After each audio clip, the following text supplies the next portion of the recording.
The EAS GNC Live Well 300 is brought to you by Stacker 2, the world's strongest fat burner. Burn fat, crush cravings, and supercharge your energy. And by Midas. See Midas for all your car care needs. Midas, we do that.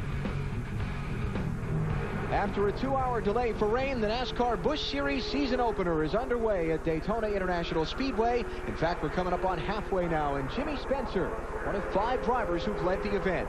Dale Earnhardt Jr. is second, Jason Keller third, Mike McLaughlin fourth. Johnny Sauter rounds out that 5-car lead draft. Let's get some updates as we go through the field, starting with Dave Burns. Well, and our leader, Jimmy, actually, he's been kind of swapping back and forth there, but fully in command of the lead now. I asked Johnny Allen, his crew chief, if he did, in fact, make any changes on that pit stop. He said, no, don't want to change that car. He said, Jimmy did say on the radio that the 57, Jason Keller, helped me get up here, and I won't hang him out to dry later in the race. We'll see. Matt? Yeah, Dave, down here in the Dale Earnhardt Jr. pit, the driver of the 3-car says his car was earlier tight off turns 2 and 4. They made an air pressure adjustment in the right front and left rear. Remember, the guys that pitted this car primarily pitted Junior back in the Busch Series. Now he says the car is pretty good.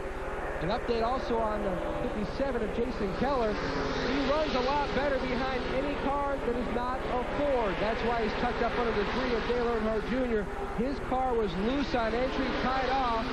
I spoke to his crew chief, Steve Addington. They made an adjustment on the last stop.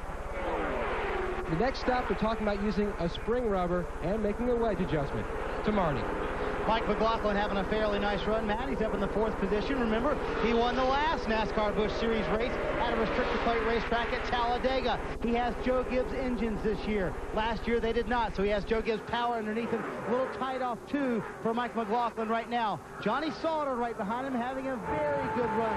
The car is excellent. They will stay out until about lap 78 if it does stay green here. One thing to keep in mind, the sun is coming out. It is affecting the racetrack and the handling on these cars. Watching Johnny Sauter is Richard Childers. He chimes in with words of wisdom every once in a while. Dave Burns. Greg Biffle radio to his crew. Guys, you've built a really, really good car. We've come a long way in a year. Remember, they got no leftovers from Mark Martin in that program because Martin missed the last restrictor plate race he tried to make. Right now, his car is a bit tighter.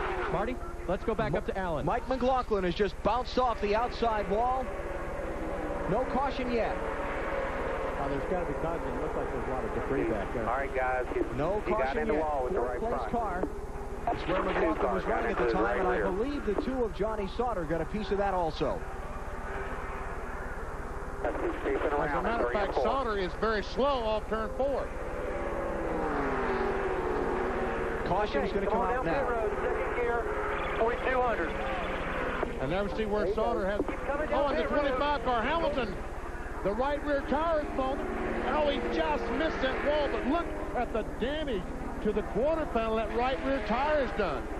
You talk about the debris over there? That's probably what caused that. Yeah, I bet so, because there was a lot of garbage on that back stretch, BP. Saying there's a piece of metal sticking out of one of the crossover gates. Look at the tire. I mean, when that tire goes to fluid. The tire blows the quarter panel off, the side windows out in the right rear quarter panel. Look at the damage a tire can do when it blows. It right blew the top of the fender. Yeah, blew the window out of the right rear. Side window to put in it. That's Fred Blanke, the crew chief. Your upper window back here by the C post, before the C post does. And Michael Waltrip tried to race Jimmy Spencer back to the caution. We'll fix it. Did not make it. Second yellow flag of the race. Mike McLaughlin's team's got a lot of work to do. And did you see that right rear tire wobble as he came to a stop? That means the housing is probably badly bent. Let's take a look and see if we can catch this thing early enough, see what may have happened. You see the 18 car of Mike McLaughlin that may have got a little contact there, and that's what happened. Johnny Sauter got in his right rear quarter panel and turned him right into the wall. Stuck the nose in on the outside. Mike didn't know he was there. One more angle. Ever see Sauter? He's going to try to pass on the outside.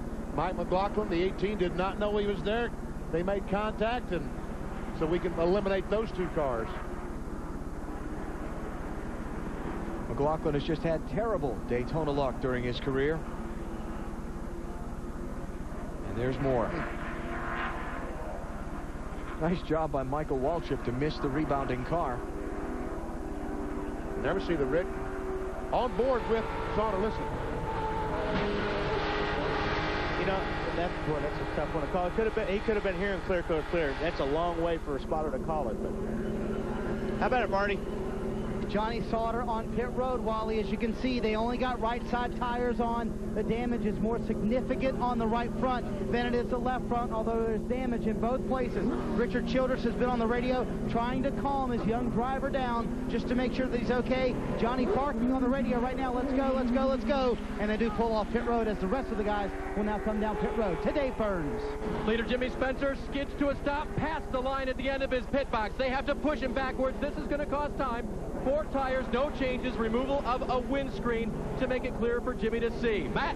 Tony Eury Jr. already going to work on the right front. He dances now around to the left front. This will be a 4-tire change on the 3-car of Dale Earnhardt Jr. They've already made a wedge adjustment, still working on a car that's a little bit tight. To Marty. Stacey Compton with 4 tires, Matt. They do make a wedge adjustment. They have been fighting tight all day long. But again, the racetrack is changing right now, and it looks like this is a better stop for this team, and they will win the race off pit road. Well, they sure did. Well, that's the line. Is the line where the cone is, BP? That's the line there. Okay, so he didn't win it. Well, we just happen to have a camera there. Let's check it out. Righty then.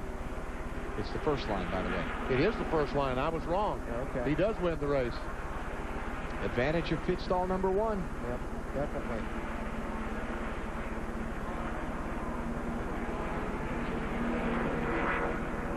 That second line you guys saw with the red cone, that's actually where the pit lane speed stops. Oh, the actual scoring line is the first line right there, but the second line is where the pit lane speed stops. Well, there you go. Thank you very much. Straighten us right out. I knew we had him here for some reason. See, this is what we're talking about. That is the last lane for the pit road speed. NASCAR will measure the speed between this line and this line, and the time that it takes, they know what the time is supposed to be. If you're faster than that, then you get penalized. This second line, whoops, this line, the one closest to the line, the white line, closest to that line is the line. Stay away from that monitor, You didn't do a very good job of coloring in the lines in kindergarten either, did you? No, I couldn't stay in the line to save my life. All right. There it is. What, right behind that big official. helmet. Right behind the helmet, yeah. Okay, let's give up on this, all right? We'll take a break here and come back for the restart. How's that? You're watching NASCAR on TNT.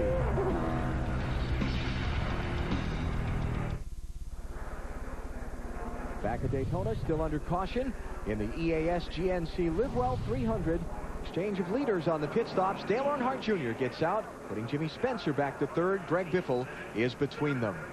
A couple of things brought out the caution. We showed you the Johnny Sauter, Mike McLaughlin incident. Here's the other one. This is what happens when a right rear blows. I mean, you can't imagine how much damage it does, but it goes right through the top of the fender. Tears that car all up. Blew the right side window out. It's Bobby Hamilton Jr. And he just misses that inside wall. And we see coming through the trouble once again, Marty. And he just missed me, Benny. I mean, I was standing really close to him. He was coming right at us. But, boy, when that happens, it sounds like a cannon going off. It thunders through pit road, and that's what happened to Bobby Hamilton Jr. He ran through some debris of the earlier accident, and that's why the right rear tire let go. They are now fixing the right side window on that car. Pit road was a place full of close calls on this most recent set of stops. Watch here, the 57 car just tries to get around, takes off, And just barely gets around Hank Parker Jr. Now, watch Ashton Lewis. He has the air impact wrench. The impact wrench is hung under the car. And watch as that hose stretches and stretches. And finally breaks. Man, that is so dangerous. And obviously that is a penalty. He had just taken right side tires, so obviously the crewman didn't get out from in front of the car before they dropped the jack and Ashton took off. He has come in for his stop-and-go penalty and has rejoined the race. While the cleanup continues, we'll take a break. Back to Daytona in a minute.